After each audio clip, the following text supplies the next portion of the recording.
Welcome to the next SuperNEC Help video where I'm going to be teaching you how to be assigning segments for the coupling calculations.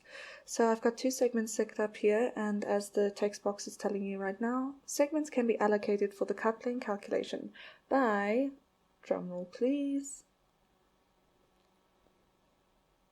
selecting the segment whose coupling to the other segment needs to be computed.